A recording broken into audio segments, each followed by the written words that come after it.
This is Coffee with Kelly, a dynamic podcast that's dedicated to driving positive change in school safety. I'm your host, Ethan Woodman, Product Marketing Specialist for Crisis Go, and I'm joined by my esteemed colleague, Kelly Moore, Senior School Safety Specialist for Crisis Go. Our mission is to empower you with essential knowledge, tools, and inspiration required to foster a safer and more secure school environment. We hope this podcast will be the catalyst for transformation in your schools.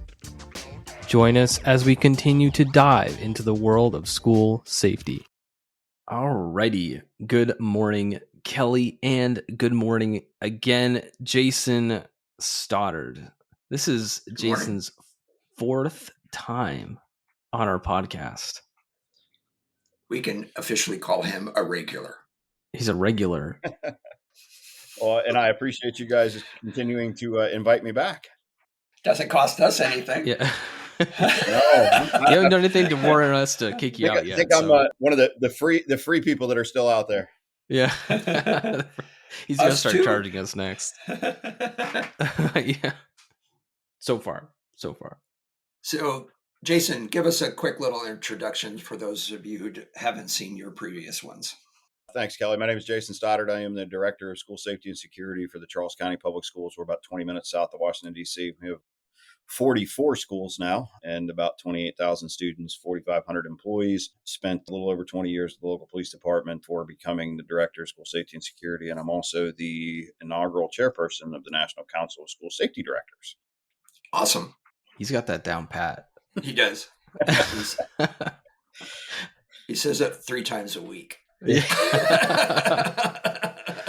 Oh man. Sometimes I do. That's the third time this week that I've had to introduce myself because we do a lot of teaching of our onboarding. So all of our new employees, I get to go down and introduce myself to and spend an hour with them. So awesome. Only an hour? At the beginning, yes. So this podcast might be the most heated. We'll see.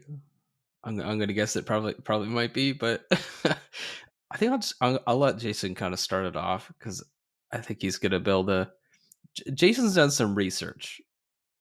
I'll put it that way. Jason has done a lot of research, and it's very eye-opening research. So I'll start off with that, and then Jason, you can tag off of that.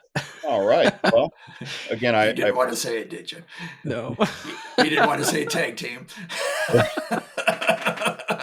Yeah. So I definitely appreciate you guys allowing me to come on to talk about this because what I have found since I've been researching this is a topic that very few people actually want to have a real conversation about as it relates to the threats that we have inside of our schools. And that threat is from within. So what got me started, there's been kind of a multi-pronged way of doing this. In our school system in 2017, we had a monster that worked for us. He was an instructional assistant and he was a coach. And by the time we were done with the investigation showed that he had sexually assaulted or abused almost 50 of our middle school age kids. Oh man.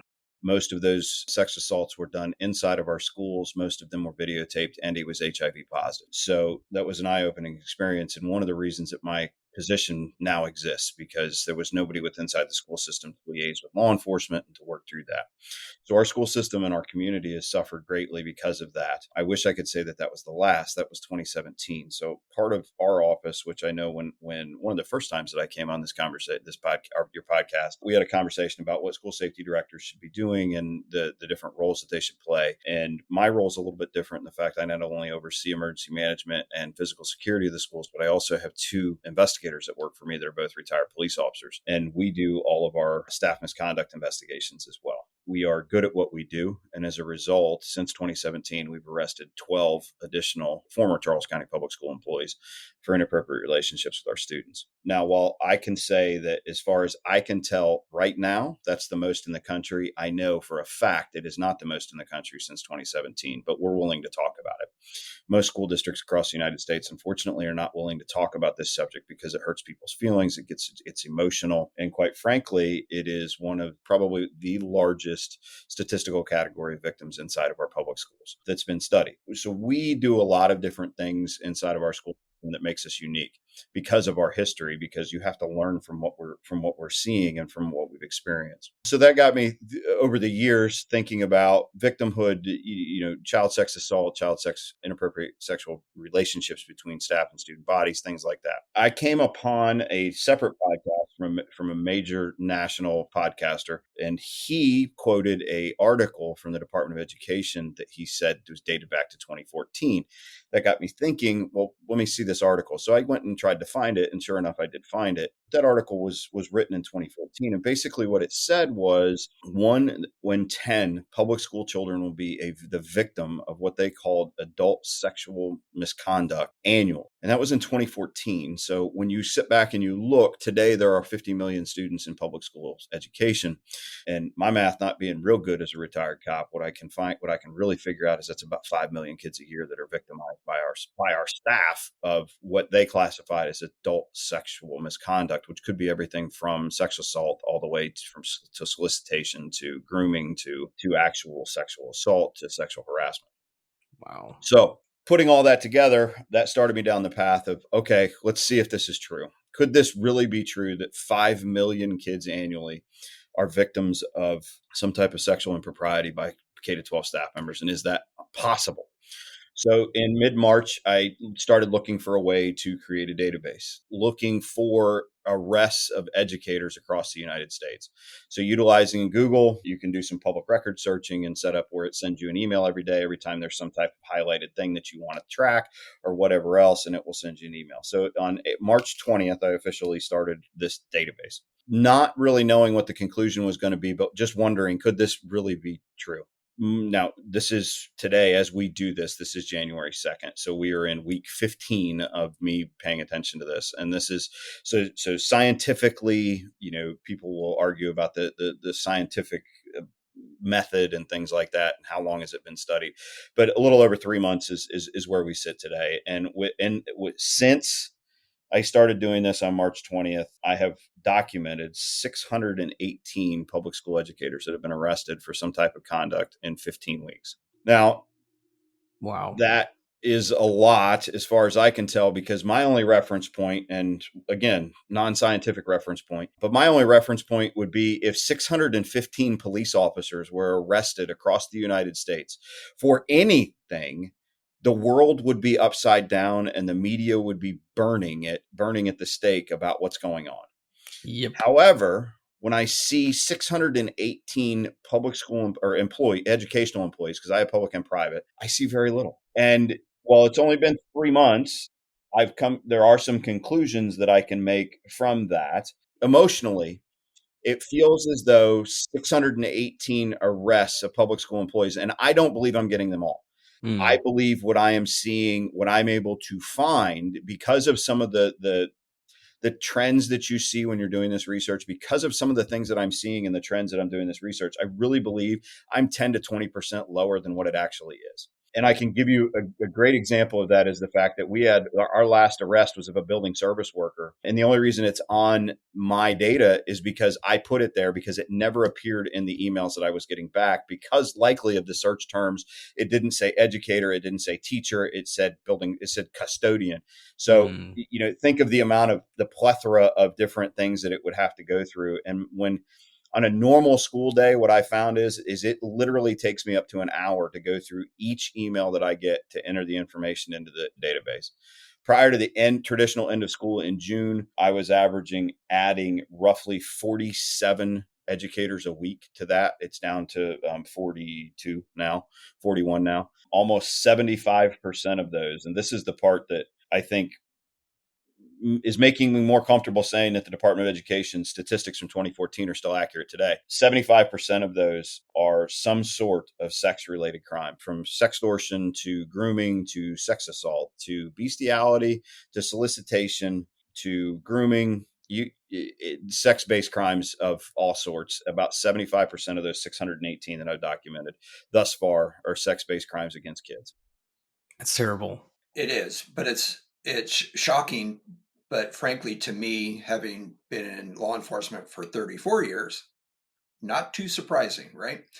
And when you look at touching or just looking at what you have and saying it's just the tip of the iceberg, that's not shocking or far-fetched either, because you're looking for arrests, right? And there are so many cases where arrests are never made.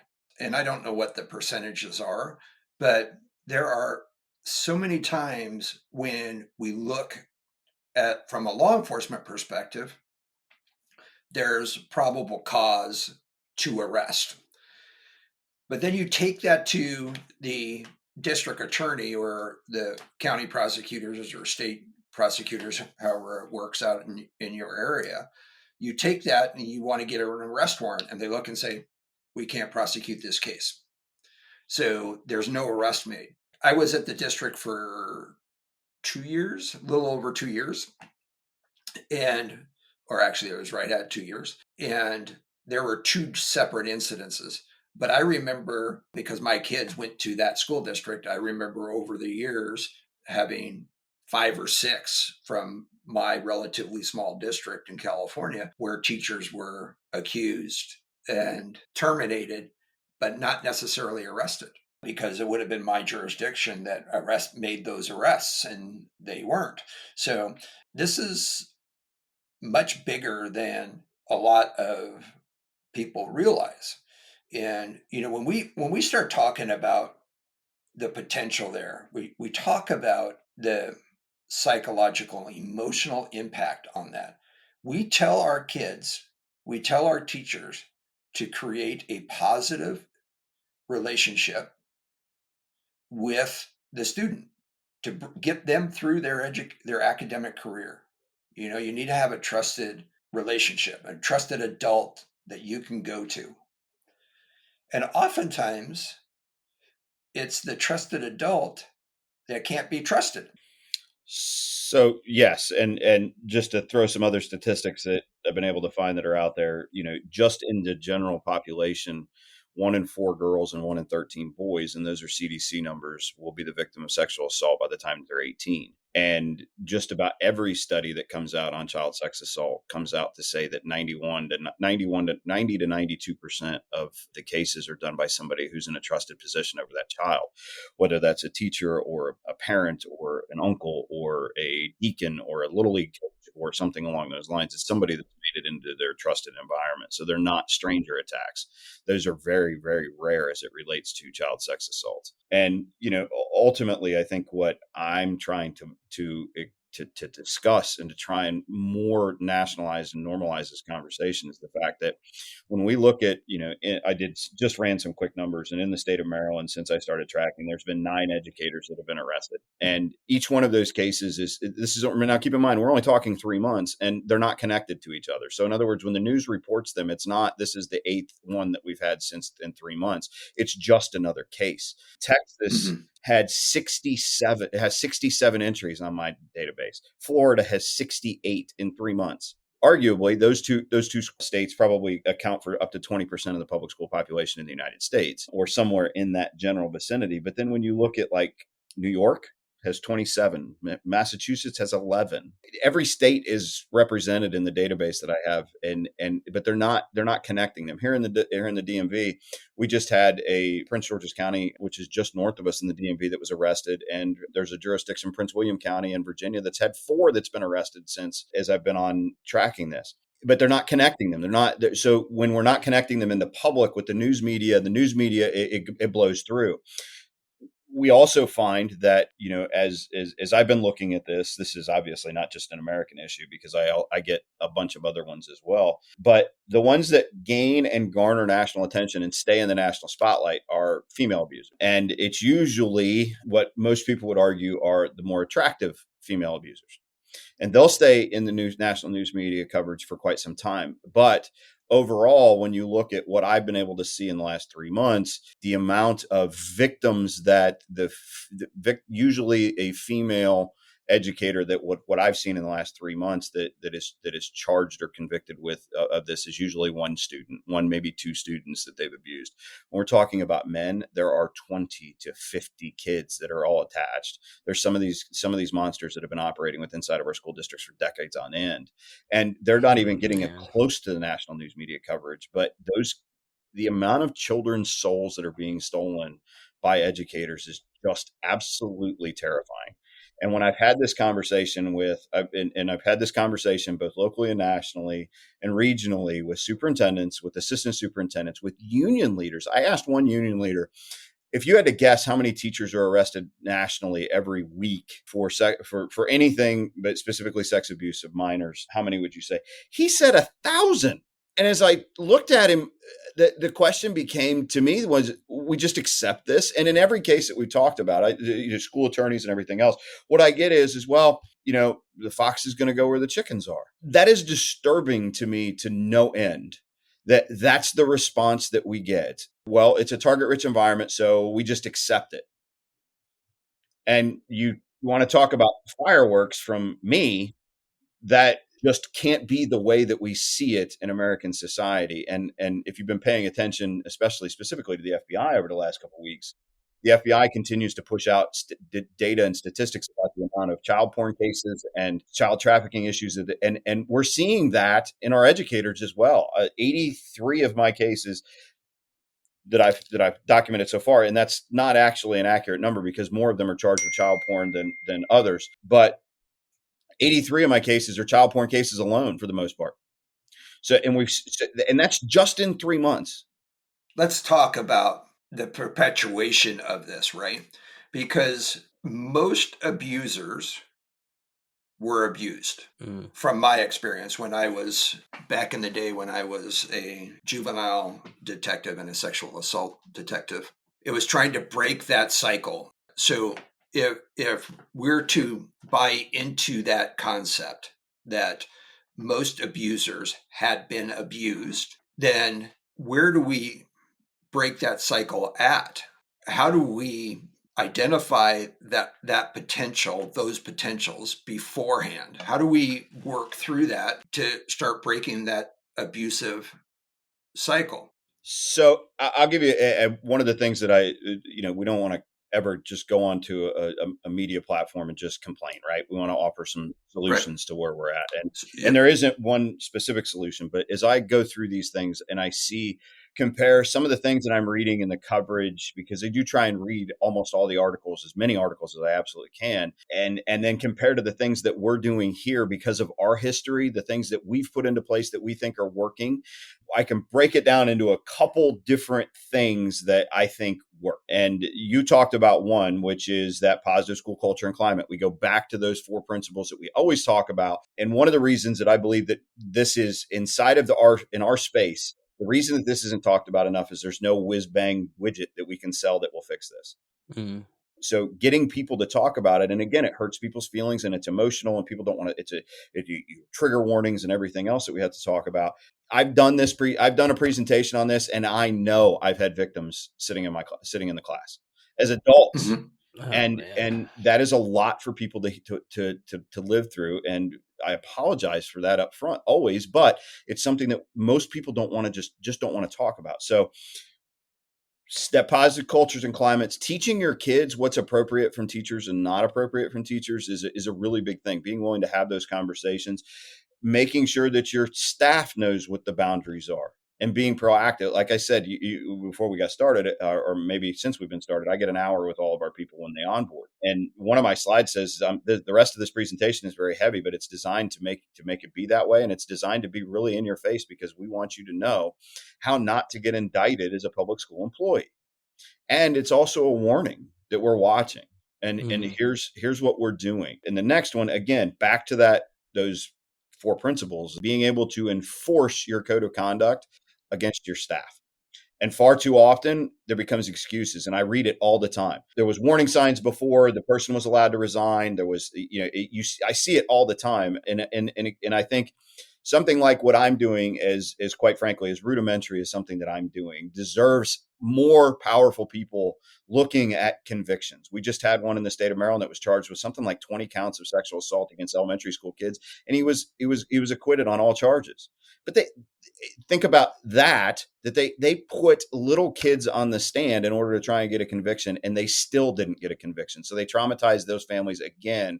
And so these kids not only lived through what they were accusing the person of, if it indeed happened, but they also lived through now testifying and then having the judicial system potentially let them down. So as you talked about how those convictions happen or don't happen, but just those things alone, what I would suggest every school system start with is banning employees from having and communicating with kids over their cell phones and cell phone numbers, and banning employees from interacting with our student social media pages, and having a zero tolerance policy for that, whether it's sexual or not, doesn't matter. Whether you're a coach, whether you're the math teacher, whether you're in middle school, high school, or elementary school, doesn't matter. Our educators have absolutely no right or no need to ever communicate with our kids electronically outside of platforms that we own. And just something as simple as that, and having the wherewithal to stand behind it when you get a complaint from a parent or from a kid that says, this teacher texts me, you're fired. They've got to know, here's the boundary, you're going to be terminated for it. Love it. Right. But we all understand the power of the teachers union, the educators unions, and so forth. Right. And oftentimes districts, and this was my experience for the short time I was in the schools. One of the first questions, because I dealt with in the sheriff's department, I dealt with human resources and discipline issues and so forth. And they knew that. So they sometimes would come to me with those types of questions, not because it was part of my job, but because they knew I had the experience and they would use it. One of the first questions I would ask is, okay, why are they still here? Teachers union, right? Or we're afraid that this is going to happen. We're afraid. Well, here's your two options. You can either solve the problem and deal with it or get sued at the other end, or become criminally liable because you knew about it and didn't do anything about it, those types of things, right? But when we're talking about that and we're looking through if you're going to do that, how does a coach communicate with a change of practice, how to those types of things? I'm just playing the devil's advocate. And I got an answer for you. Ethan, how old are you? I am 34. Okay, sorry, I can ask you that. So Ethan's 34 years old. Ethan has lived through most of his life having a cell phone.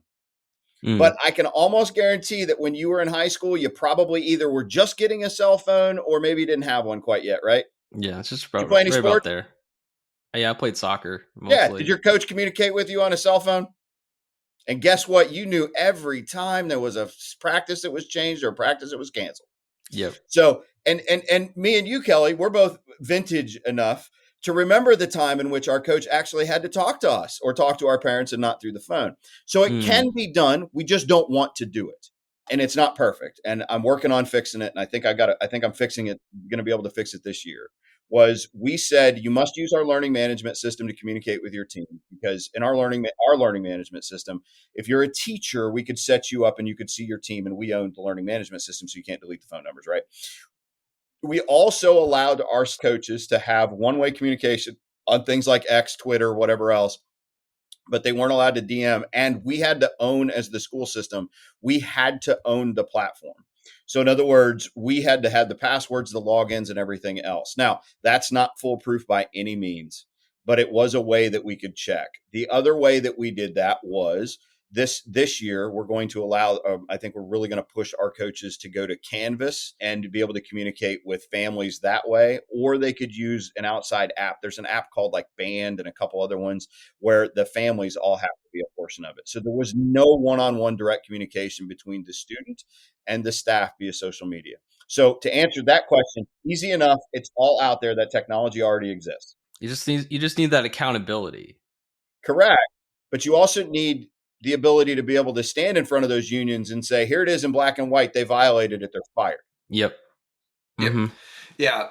So what we're trying to do here is eliminate what has been happening very often and quite a bit extensively in our school system is the elimination of the parent.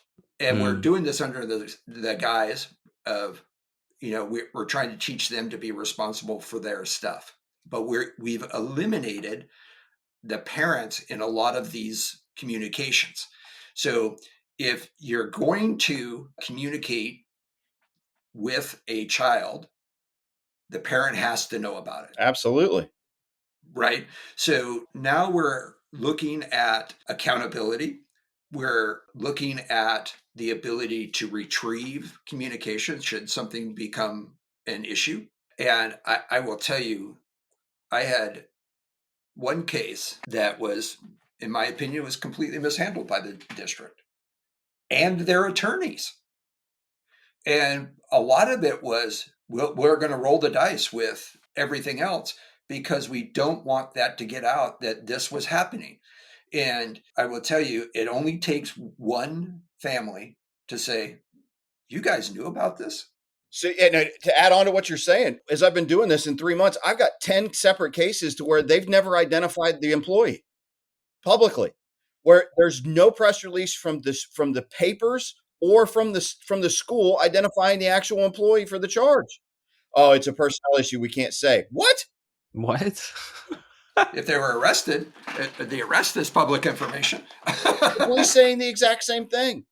Oh, Yeah. man. These are the issues that as we look at, and the social media thing is just one thing, because we know schools for the most part do backgrounds, but that's a whole nother conversation. But as you're talking about educating the parents, we did the same thing. We went out and told the parents, look, if a coach reaches out to your kid via cell phone, we want to know about it, and here's the number to call. If a teacher reaches out to your kid via cell phone, here's my cell phone, here's my number, you call me. So we've done that education as well. But we also spend a great deal of time. What policies can we put into place? Those are two of them. We also put in a policy. There's you as a public school employee, even if they live in your neighborhood, will not give our kids rides to and from school. We're a small community, 170,000 people, but a relatively small community. So everybody knows everybody. I'm a dad. I got a rising fifth grader. So if it's my day to be dance dad and I have to transport kids around, I can do that as a family. But I shouldn't be transporting kids around without my daughter in the car, if that makes sense. Reasonableness, right? My daughter wants to have a sleepover with a group with a bunch of kids that are in public schools. Can I do that as an employee? Yes. Can I have a sleepover with a bunch of my daughter's friends without my daughter there? No. That's pretty reasonable. But I shouldn't be taking these kids to school because everything's good until it's not good. And we are trying to eliminate even the allegations, because in our school district, the one thing that we started doing since I got here in 2018, even when there's an allegation that's investigated by one of our three investigations that were three state level investigations, whether it's the police, the Department of DHS, Department of Social Services, or the state's attorney's office. If any of our employees are under any investigation from any of those three, they are no longer in a teacher or teaching capacity. They're on administrative duties here at the central office.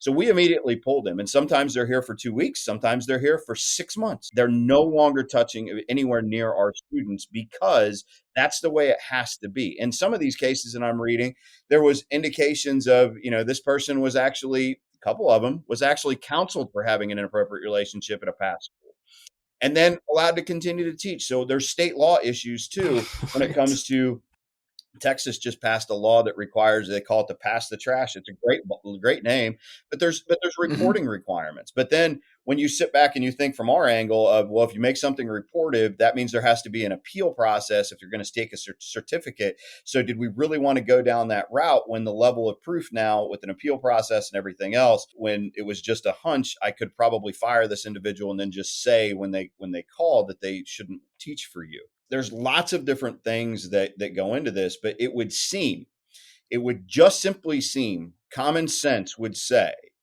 that if your hackles go up about a teacher's behavior, that it needs to be explored and looked into. But over and over and over again, and believe me when I tell you, I agree with you that there are a number of school systems out there that are afraid of bad press, that are afraid of walking down this path, and that allow these monsters to stay. There's a lot of that. There's a lot of union pressure there as well. In our case, there isn't, because we've built a good relationship with our union. I bring them in and say, look, do you want this person as a part of your union or not? I mean, that's pretty ridiculous. Again, I think it's a policy issue. I think it's a law issue. Here, a great example about a law issue. In the state of Maryland, we have a law that says that as a teacher, you can't date our students. Now, that sounds absolutely ridiculous that we need a law to say that. However, when you look at it from the point of view of substitutes, most substitutes, many of our substitutes are between the ages of 20 and 22, or between the ages of 18 and 22, or 18 and 24. Somebody who's 5 to 6 years older than somebody else is a grown adult. It's really not that big of a deal to have a relationship. So a 22-year-old that's dating an 18-year-old, that's nobody's really looking at that as a bad thing in society. However, if a 23-year-old or 22-year-old is dating an 18-year-old high school senior, and they're a substitute, now that's a problem. But in Maryland, it's a criminal offense. So when I go in front of people and I tell people, hey, look, on 2 separate occasions when I've been doing onboarding with our subs, I've had subs come to me and say, hey, I'm 20 and my girlfriend's 18 and she's still in school. Can I still teach? I'm like, no, you can't work for us, because as soon as you do, you're committing a criminal offense. If all 50 states don't have that, why? Yeah. That's a Why? great question. I mean, and the fact that we don't have, there's not question. enhanced penalties for people in education who touch children. That's not the same as any other crime like that. There should be enhanced penalties for people who are teachers, who are educators, that are touching our kids and stealing the souls of our children. They should never see the outside of a jail cell if they're convicted. Yeah, I think California does have an enhancement for that. I believe there is an enhancement because of essentially the use of power in the use of a privileged position, right? I was talking to somebody that we both know. She sent me an email, just a heartbreaking email, about a friend of hers that friend's daughter was engaged in a sexual relationship with a teacher while they were in middle school all the way through high school. Oh my goodness.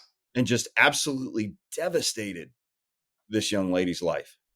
Suicidal ideations, cutting, doing everything else, because this kid thought that they were involved in a relationship when they were not. Yeah. And those stories reverberate across the country inside of what in the career field that we choose to work in, to try and protect not only our staff but also our babies. And again, as we have this conversation, the whole point of having this conversation is as I told you during the emails, what's shocking to me is the amount of people who don't want to have it. National conferences, there is one other young lady who happens to be a victim of sexual assault by a teacher that nationally is going around and having this conversation. She's the only one. We've identified the problem. It's huge, right? We've identified that. And you understand, both of you, I think, understand the pathway to violence. Both have heard about it, understand what it is, and the purpose of it. How do we make that pathway applicable or create a similar pathway so that we can identify the core behaviors that we are looking towards, to identify it earlier? Because when we talk about prevention and identification, what is our risk? And when you look at, from your position, Jason, you look at what are the school safety risks. And generally speaking, we're talking about violence, we're talking about fires and riots and things like that. Very few of us are looking at, and this is why I called this podcast what I did, was the threat from inside. This is as damaging threat as any other act of violence might be, right? And probably more, well, it is. It's much more prevalent than any act of violence. Yeah. So if we can identify a pathway to violence, we can identify, and I will argue, and I think you just said this is a lot of the cause of that first step, Mm. the victimization, Yes. right? In the pathway to violence, the pathway to suicide. And so if we can create a pathway to victimizing, what does that look like? So I think there's two separate conversations there. There's the conversation about what does the pathway to victimization look like, but there's also the conversation of, are these kids that are being victimized by these monsters now more likely to commit violence, suicide, and everything else? So there's two separate conversations there, because I would argue that pathway to violence, when we break down some of those numbers, many of those kids are victims of abuse and sexual abuse. I would think so. Yeah. Yeah. So it is all very, very circular. I think when we look at like hiring practices with inside of schools, basic hiring practice, everybody does a background check. Hopefully everybody's doing a fingerprints of their staff, things like that. But background checks are not predictive, and they don't tell you everything unless the person's been convicted or everything else. We do, in our school system, we do 3 or 4 different background checks on people. So we're seeing them from all kinds of different angles, but obviously we're not getting all of them, because we've had 12 people that we've arrested since 2018 or 2017 for inappropriate relationships. But one of the things that has become real apparent is the lack of information that comes from continuing monitoring. So inside of CGIS, when we look at CGIS itself, CGIS has always tried to push this rat back program that they've been trying to get off the air, or trying to get off the ground for a decade, to where when somebody's put in for fingerprinting, the organization gets a hit if they're arrested. It's never worked, because it's based upon triple I. Triple I is then an unfunded mandate on top of states that many states don't participate in the CGIS triple I program. So interestingly enough, in the state of Maryland, if you are fingerprinted by an educational institution in the state of Maryland and you get arrested in the state of Maryland, we'll actually get a hit back. However, we live in a tri-state area. So if you're arrested in DC or Virginia or Delaware or New Jersey or wherever else, we're never going to get a hit back, specifically from Virginia, because Virginia doesn't participate in triple I. And we've seen that become a problem. So just fixing those things, to getting back to your original question, fixing some of those very basic things would be very, very helpful. Personally, you can't say, I've heard people say in the past, well, it's male teachers. No, it's not. No, It's no. both male and female teachers. It's not, Yeah. you want, in our mind, in the American society, we want to say it's male teachers, and we want to pigeonhole male teachers that work in elementary school. That's not the case. And the data that I have in front of me proves that it is at all levels of all sexes, and it is not just one group. And I even think it would be very difficult to statistically say that it's more likely to be one group or another group, or ages, because it goes from 20 years old to 77 years old is what my chart shows. Mm-hmm. So yeah, it's behaviors. And maybe what some of the answer is that schools need to take hiring more along the lines, some way, as police departments do. Because as we both can probably agree to, police departments do a much better background check and better check of people's history than what educators do. However, education in our specific school district, we hired 1,500 people last year out of 4,500 total. So we have about a 30% turnover rate every year. So how do you do that? How do you dig into those backgrounds? And I know how to do it, but would we be given the ability to do it with the human capital, with the additional background investigators, with the people to go out and are you going to do that for a $14 an hour custodian who works temporarily? Well, you should. Yeah. So I was just going to say, in law enforcement, we do this. Why do we do that? Why do we do it, the extensive backgrounds that we do on in California? We do polygraphs. Most agencies do polygraphs. Everyone does a psychological exam, but it takes us sometimes a couple of months to complete a background, because we physically go out to the residents, we physically go out to employers, we physically do all this stuff. It's not just phone calls. Wow. We want to talk to those individuals. You could see the issue with the volume. Oh, yeah. That doesn't make it better. Oh, we're just going to give up because we have to hire 1,500 people every year. I think the question, if we look at it apples to apples, right? So we're educators and police officers, firefighters are trusted public servants, right? Right. Mm-hmm. Well, if you look at police and fire, specifically police, compared to educators, both trusted, both have lots of access to confidential information and everything else. There are what I will go on a limb and say, non-scientifically, far less police officers that are arrested every year or every week or every month than there are educators. And Yep. maybe one of the reasons for that is the selection process to be a police officer. And should we now begin to look at, if you want to work with our nation's treasure, that you have to go through something similar? I don't know what the answer is.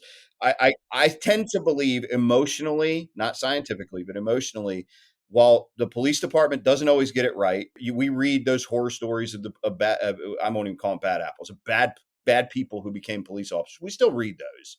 However, there are far less than 618 in 15 weeks between February 20th or between March 20th and today. And maybe they know something. Maybe there's something we need to learn. I don't know, but I dislike the idea that we can't do anything, because we can do things that are easy, that for the most part are very, very cost effective, that make sense to do in 2025. When I can remember as an SRO that there was rumors about a teacher back in the day when I was in the schools that had impregnated a student. And yeah, it was just the chatter. It was the low level chatter, but nobody cared enough to actually report it. Nobody definitely cared enough. The parents didn't care enough to let anybody know. And the girl was obviously pregnant, but it may have just been a rumor. I don't know. But the more that I learned about the whole thing, the more that I currently in 2025, 25 years later, believe that definitely is the case. The teacher disappeared before the end of the school year, and you wonder why that happened. I can remember there being teachers that would end up dating students, and when the parents were notified, they'd be like, well, he's a good person and he's going to take care of him or her. And, it's okay. They're so cute together. This is 2025. We cannot allow those things anymore, especially from people who sit in powerful positions. But then again, on top of that, you see Pete Davidson did a comedy, and you can look it up. It's on Saturday Night Live, where he's the victim of sex abuse by a teacher on a Saturday Night Live skit. And he's getting high-fived, and he's making it is arguably hilarious outside of the content if you step back and look, because we're normalizing the behavior. Last night, I'm watching Billy Madison, and if you watch Billy Madison with this lens, with the teacher and what he is in Billy Madison, we are normalizing the behavior. And we don't even notice it sometimes. Yep.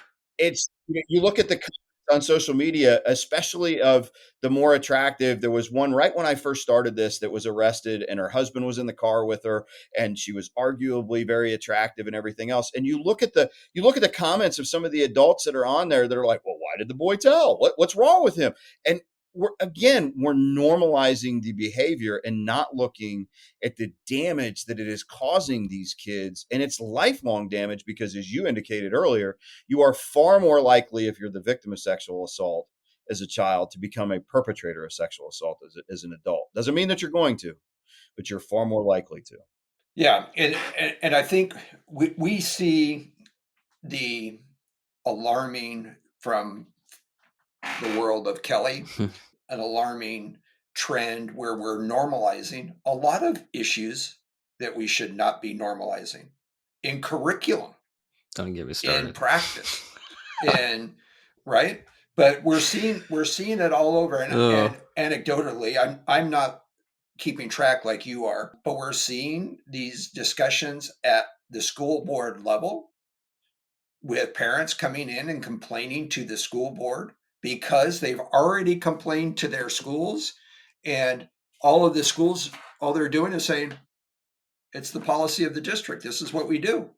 And so when you start normalizing things, and again, I go back to, we're taking the parent and the family unit out of that equation in the communications there, it becomes alarming. It would happen far less when the parents are allowed to monitor and communicate and be involved in that education. Many years ago, there was an outcry. We need our parents involved. We need our families involved. They're just not involved like they used to be. And now the outcry is the parents are too involved with their own kids. With their own kids. They're they're helicopter parents. Right? Dueling Crazy. teachers union after a recent Supreme Court decision, and one teachers union saying that actually came out of our area saying that, well, this was the right decision. Parents need to be involved in the education of their children and everything else. And this was a social issue that reached the Supreme Court. But then you have the second largest teachers union, their president going out and saying, no, these are our kids. We're talking about social issues that schools shouldn't be involved with to begin with. And one of the things that I tell my people is we rent these kids for 6.5 hours a day, teach the curriculum. When we teach the curriculum, we'll support you. When they ask you a question that shouldn't be in that goes outside that curriculum, where do they need to go? And what boggles my mind is when I ask brand new employees this question, and even when I go out because I go out every year and talk to our staffs about all this stuff as well and do reminder training with them. It is amazing to me the amount that stumble when I ask, who should they go to ask those questions to? They don't want to say the parent. And that scares me. That's crazy. Right. Because here's a absolute true incident that I had. In one of the districts in Southern California, when I was still out in California, I went to provide training. And there was a conversation between two assistant principals. And it was concerning a particular parent who was involved and was upset with what the schools were teaching. And one assistant principal said, I don't know what to do. I don't know how to, but they're becoming a pain in my neck, right?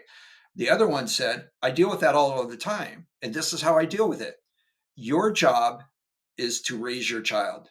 My job is to raise a good citizen. My immediate thought, I didn't want to get involved in their political go sideways discussion quickly for us. Right. Very quickly, especially since I was there representing somebody other than Kelly. My immediate thought was, wait a second, who are you to say what a good citizen is? Yeah. And why is that trump what the parent wants? And, and I think and unfortunately, we do this all of the time. And I don't know why. We wait till something happens. There's going to be, and I think what you're doing is something's happening. When you start identifying how extensive these inappropriate relationships are, the inappropriate behaviors, the criminal behaviors, and so forth, we get back into what are the expectations? What do we do? How do we protect our children? And from a safety perspective, I think it's fairly clear to us. And how do we get there is yet to be determined. I think we have to start looking at identifying the concerning behaviors and from low level all the way up and saying, okay, because as we're identifying these inappropriate behaviors for victimization, at the same time, somebody is being victimized, right? So we have to look at those as they run in parallel, and we have to figure out how we're going to create a disconnect there, and how do we separate those so that those don't happen. But I do think we have to figure a way to identify those things and those behaviors early. I'm not a psychologist. I'm not a sexual abuse expert in prevention and that kind of stuff, but just from my perspective and teaching the school safety directors, how do we do that? I think we have to. Zero now has the pathway to safer schools. We have the pathway to violence. We have the pathway, and I've said that there is a pathway to everything. Somebody's marching down that path, and I think we can figure that out. I don't think it would take super smart people to do that. I think even I could figure that out to some extent. When I as I sit here and I think about what you're saying, I think that pathway in many cases that I'm seeing is the fact that it starts with internet pornography. And the fact that we just had to have a Supreme Court case to say that Texas was okay to require an ID or age verification for anybody on the internet to say that they could access it when, I can remember when I was young and there was magazines and you'd walk into whatever store or the airport and you had to show your ID to get one of those magazines. Not that I'd ever did that. Well, how did you get access then?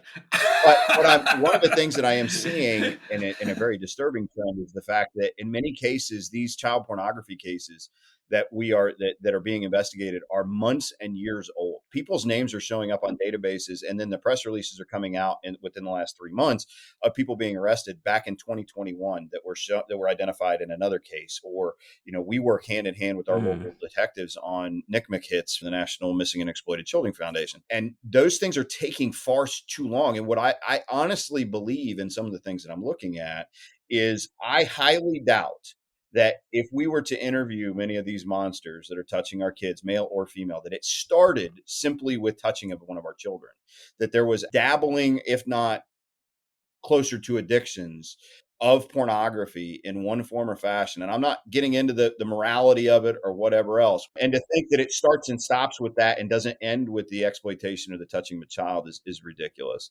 And I think that's where that pathway, and to see the FBI having what appears on the outset to be prioritizing that now versus where they have been in decades previous I think is going to be eye-opening. Hopefully it continues for quite some time. It never should have stopped. That's where I see that some of that connection. I know we're coming up on that hour, but Ethan, you've said absolutely nothing. And as somebody who's not has a police officer background, what are your thoughts on what you're hearing?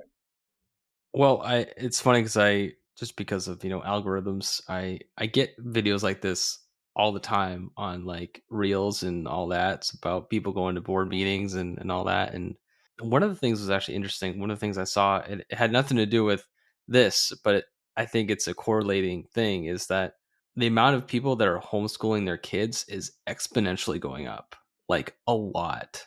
Like over the last 2 to 3 years, it's got like doubled each year, something crazy like that. So I think there's a reason for that. And I think a lot of parents are kind of like putting their foot down and starting to be like, you know what, I'm done with this. They're starting to get involved. They're starting to see, what their kids are reading, and they definitely don't approve. It's sick. It's the stuff that we're teaching our kids. It's not their place. It should be only if you want. That should be any of that realm should be left up to the parents. And yeah, it's overstepping for sure. As I said in one of the things, our school safety's conversation is driven by gun violence, active shooter, buying technology, widgets, and everything else. Yep. To me, and maybe it's just to me, maybe that's why very few people, and I am so thankful that you guys latched on to, and that Kelly saw my post on where I posted it on our community. To me, this is just as big, and victim number or count wise doesn't even compare to gun violence inside of schools. Way higher. And I believe, and maybe it's just me, maybe it's that I'm just too passionate, I don't know, but I believe this is a major portion of school safety and security as well. I don't think you're too passionate, Jason. I think you should keep going, and I would expect that you're probably going to run into some places or people that want to try to bring you down, but I would definitely encourage you to keep going. Don't give up. If you need me as a wingman, you just call me up. All right.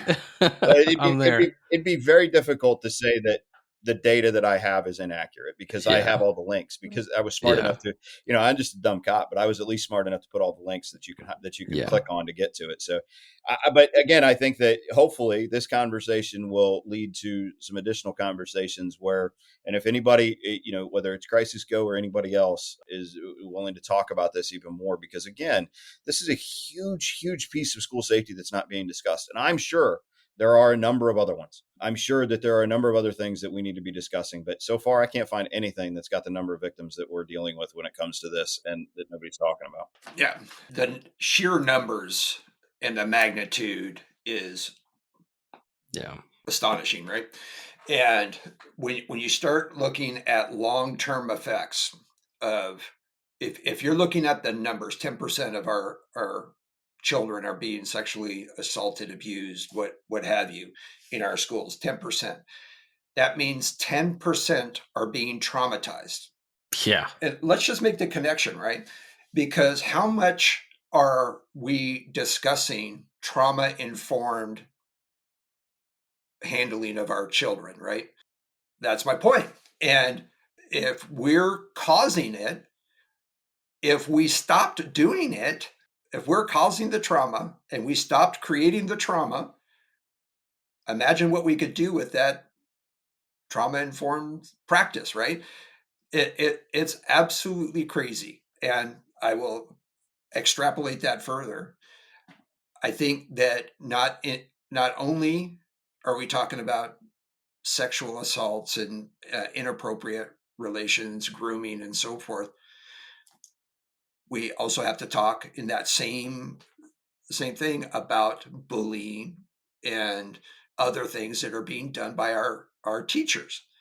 And it happens all of the time. If we're allowing our educational institutions to traumatize our kids, we need to figure something out as we go through. I think there's an action that we can take, and I think that's figuring out. I'm sort of obsessed with these pathways, so let me figure that out. Just a little bit. But because I think they're so useful. Yeah, they are useful. Yeah.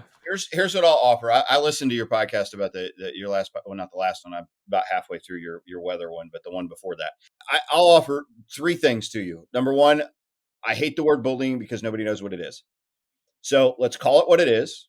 Let's stop using words that are very large words, and let's call it what it is. It's intimidation, it's assault, it's whatever we're going to call it. Let's stop using that word bullying.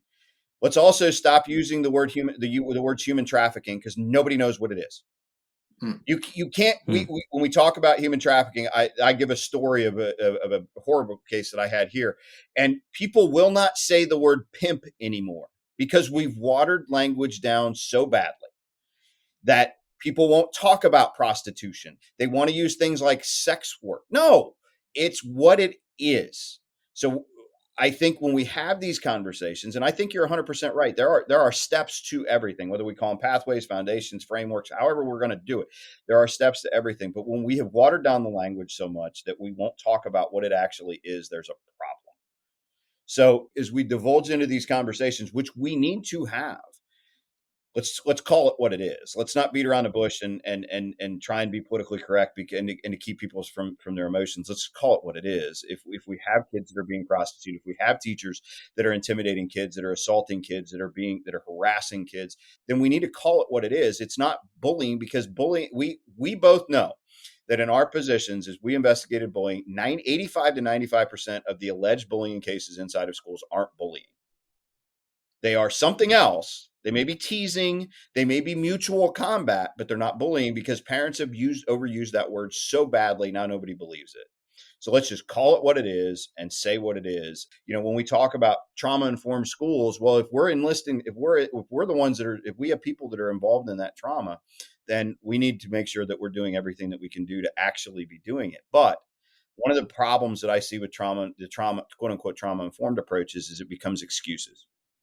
So we need to learn how to understand, just like we've seen in the criminal justice system, that there's been huge societal impacts again on different communities and everything else. It's not an excuse. It is an understanding, but it's not an excuse. But I do think, and we could have the discussion about bullying and all of that stuff, because I do think bullying means, once you get to a level, it could be teasing, but at what point does teasing become traumatizing? And at what point does assault become traumatizing?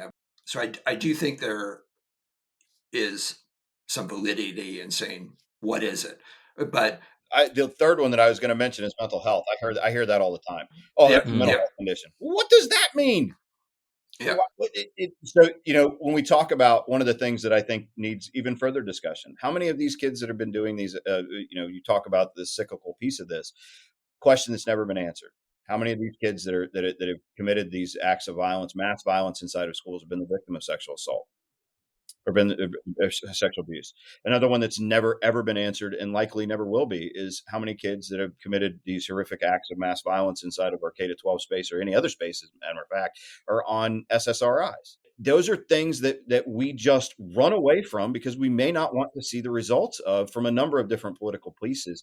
But again, that's where I argue all day long. We just need to be open about the truth, because the truth will always set us free. Yep. We also have to be open to the relationships between different conditions and the final outcome, right? Oh, absolutely. And different forces that cause somebody to do something, right? When I first started 7 years ago in the schools, they were all about suicide prevention.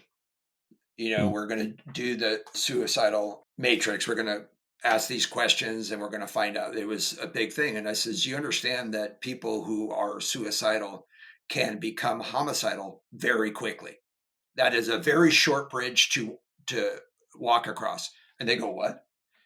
So we tend as a society to keep things in different silos. Mm-hmm. Yeah. And the end result is where we start and we work backwards, and we have to start asking, why are they here? How did they get here? And right now we still do threat assessments, right? We look at threat assessments, but where is the question? It's not only they don't want to hear, they haven't answered it. Many times they've never asked the question. Correct. What is the victimization that starts this whole pathway to violence? Is it sexual abuse? Is it physical abuse? Is it emotional abuse? Where did it happen? Did it happen at school? Did it happen at the house? Did it happen at the summer camp? Did it happen at daycare? Where did this happen? And those are the questions that are not only not being answered, I don't think they're being asked. And I think that's where we have to start. And I think, frankly, in part of that background investigation, have you ever committed, not been convicted, have you ever committed these acts? And see what their response is. And police Right? officers are asked that all day long. Yep. All day long. The most embarrassing Yep. things that you can think of, a cop has been asked if they've done a valid background investigation. And That's right. and Yep. and even asking, were you the victim of? Those are That's right. and again, knowing what we know, I think those are valid questions that we need to look at, because again, as to reiterate as we close this out, that this is a huge portion of school safety that needs to have just as much prioritization as gun violence does. I would argue you would say more because So, it's more prevalent, right? yes. Yeah. Right. Yeah. So take your priorities, right? And if you can figure that out, we can figure out the gun violence. Absolutely. Right. I think So they go hand in hand. Jason, think of something else we can stir the pot Yeah. Well, Kelly, Ethan, with. thank you for the opportunity. Again, it Yeah. takes it takes a commitment to what we're doing to have conversations like this, because even our Yeah. last Yep. conversation was not the traditional school safety space conversation. And you guys, as I've listened to your podcast grow over the years, you guys have taken on the whole of government approach as it relates to school safety, which is very unique, and it's not just pigeonholed into one thing. So definitely appreciate it, and it's always an honor to come on and talk about things. And again, anybody who's listening who wants some more information, please reach out to me, because the more people that we can get talking on this or whatever else. Yep. Absolutely. Sadly, when I've been asked to come out and help with things like this, very seldom do anybody follow through, because somebody ends up saying, no, we don't want to accept that is going on here. Obviously, we're always available to discuss and point people in the right direction. So if you can't get a hold of Jason Stoddard, you can get a hold of me and Get a hold of Kelly. Ethan. Yeah. Get a hold of me and we'll work through it. I appreciate it once again. If you enjoyed today's episode, please like, subscribe, and hit that notification bell. And if you have any questions about what we discussed, leave a comment on our website at crisisgo.com. Thank you for joining us today, and we'll see you next time on Coffee with Kelly, a discussion on school safety.